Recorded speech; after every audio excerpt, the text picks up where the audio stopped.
नमस्कार, मैं हूं आपके साथ कविता राणा। युद्ध में जलते मिडिल ईस्ट में कहीं ड्रोन है तो कहीं मिसाइलें गिर रही हैं तो कहीं तबाही है, तो ईरान इजराइल के बीच सोचिए भड़की युद्ध की यही चिंगारी। इस चिंगारी को 25 दिन बीत चुके हैं और इन 25 दिनों में खून की जो नदियां इस वक्त बह रही हैं उसमें फ्रांसीसी भविष्यवक्ता मिशेल नोस्ट्राडामस की 470 साल पुरानी घातक भविष्यवाणी भी सत्य होती हुई दिख रही है। आज से सालों पहले नोस्ट्राडामस ने जिस सुसाइड ड्रोन की भविष्यवाणी की थी उसकी हकीकत अब जाकर इसी युद्ध में नजर आने लगी है। इस जंग में ताबड़तोड़ ड्रोन अटैक से जो तबाही मचाई जा रही है ना, उसकी झलक नोस्ट्राडामस की पहेली आधारित भविष्यवाणियों में साफ दिखती है। और इसी पर देखिए आज की ये सबसे स्पेशल रिपोर्ट। जंग में मौत बनकर सामने आई नोस्ट्राडामस की भविष्यवाणी। मधुमक्खियों का झुंड बना सुसाइड ड्रोन। ईरान इजराइल युद्ध में नोस्ट्राडामस की घातक भविष्यवाणी। देखिए सिर्फ और सिर्फ धर्म ज्ञान पर। 28 फरवरी से ईरान इजराइल के बीच छिड़े भीषण युद्ध को 25 दिन से भी ऊपर का समय हो चुका है और इन 25 दिनों में मिडिल ईस्ट की तबाही दुनिया की आंखों के सामने है। दरअसल देखिए आज का जो मिडिल ईस्ट है ना, धूं धूं कर जल रहा है। एक तरफ अमेरिका इजराइल मिलकर ईरान पर कयामत बरसा रहे हैं और दूसरी तरफ ईरान भी जमकर हमले भी कर रहा है। और ये जंग देखिए कब खत्म होगी कोई नहीं जानता। देखा जाए तो ईरान की ताबड़तोड़ पलटवार से इजराइल पूरी तरह से थराया हुआ है और अमेरिका तो सोचे दहशत में है, क्योंकि अमेरिका के सामने ईरान किसी भी तरह नहीं टिकता। मगर 22 दिन से अमेरिका युद्ध लड़ रहा है और ईरान बराबरी से जवाब भी दे रहा है। महज जवाब नहीं दे रहा बल्कि इजराइल और अमेरिका का बहुत बड़ा नुकसान भी कर दिया है ईरान ने। ईरान की सेना ने दावा किया है कि उसने अपने अरसा-2 ड्रोन का इस्तेमाल करके बेन गुरियन हवाई अड्डे पर हमला किया है। सेना ने इस ड्रोन को एक एडवांस्ड अनमैन्ड सिस्टम बताया है जो 2000 किलोमीटर तक की दूरी तय करने और दुश्मन के रडार से बचने में पूरी तरह से सक्षम है। ये बात देखिए हमने आपको इसलिए बताई है क्योंकि इस जंग में जमकर ड्रोन अटैक्स किए जा रहे हर जगह से, और जिसकी तस्वीर आज से 470 साल पहले नोस्ट्राडामस की भविष्यवाणी में देखी गई है। ईरान युद्ध में तबाही का मंजर। ईरान युद्ध में घातक भविष्यवाणी। ईरान युद्ध में आसमानी मौत।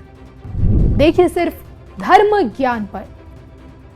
मिशेल नोस्ट्राडामस अगर आप देखिए इस नाम से अनजान हैं तो आप ये जान लीजिए कि 16वीं सदी में फ्रांस के एक यहूदी परिवार में जन्मे नोस्ट्राडामस एक ऐसे प्रभावशाली शख्सियत रही जिन्होंने भविष्यवक्ता के तौर पर अपनी एक खास पहचान बनाई और बचपन से अध्ययन की ओर अग्रसर रहे।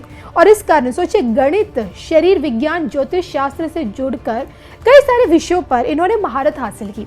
धीरे धीरे जब भविष्यवाणियां सच होने लगी इनकी, तो नोस्ट्राडामस ने द सेंचुरी नाम से एक किताब भी लिखी जिसमें मौजूद कई ऐसी भविष्यवाणियां हैं जो सत्य भी हो चुकी हैं। कई भविष्यवाणियां ऐसी हैं जिनके सत्य होने का अनुमान भी लगाया जाता है।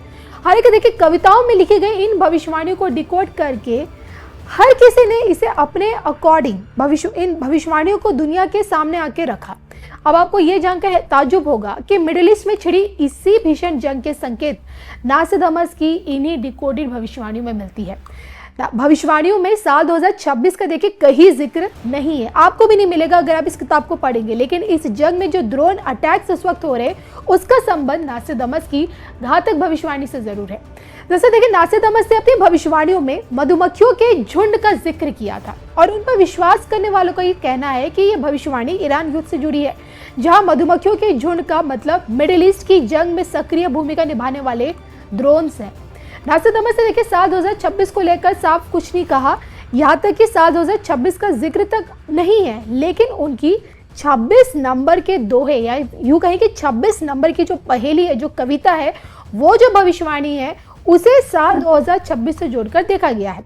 अब इस दोहे में देखिए यानी कि 26 नंबर के दोहे में लिखा हुआ है, वो भी इंग्लिश में, the great swarms of bees will arise by the night's ambush. सौभाग्य की एक बात यह है कि इस साल की शुरुआत में नासिदमस के हवाले से मधुमक्खियों के जिस झुंड का जिक्र अब तक किया गया है उसे अब आज के सुसाइड ड्रोन से जोड़ा जा रहा है। लेकिन क्या सच में ऐसा है? क्योंकि पहेली और कविताओं में मौजूद नासिदमस की भविष्यवाणियों को क्या ईरान इजराइल के युद्ध से जोड़ा जा सकता है, वो भी इस वक्त? इस पर आप क्या सोचते हैं? क्या आप नासिदमस और नासिदमस की इन भविष्यवाणियों पर यकीन करते हैं? कमेंट करके बताइएगा जरूर।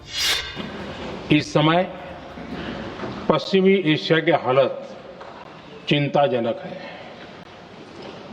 बीते 2-3 हफ्तों में जयशंकर जी ने और हरदीप पुरी जी ने इस विषय पर सदन को जरूरी जानकारी दी है। अब इस संकट को 3 सप्ताह से ज्यादा हो रहा है। इसका पूरे विश्व की अर्थव्यवस्था पर, लोगों के जीवन पर बहुत ही विपरीत असर हो रहा है। इसलिए पूरी दुनिया इस संकट के जल्द से जल्द समाधान के लिए सभी पक्षों से आग्रह भी कर रही है।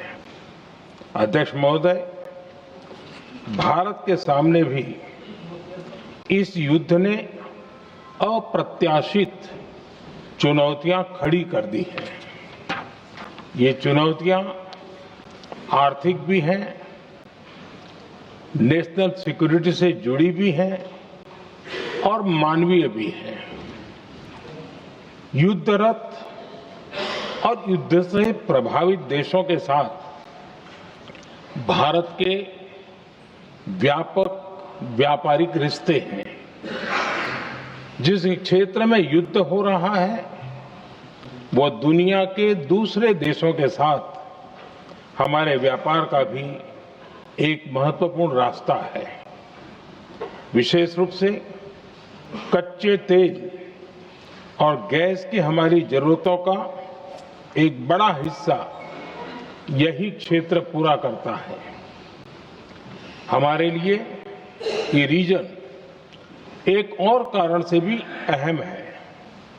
लगभग 1 करोड़ भारतीय खाड़ी देशों में रहते हैं और वहां काम करते हैं।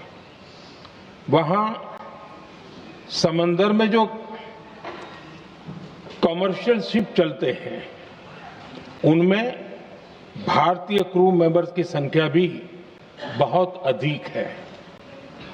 ऐसे अलग अलग कारणों के चलते भारत की चिंताएं स्वाभाविक रूप से अधिक है।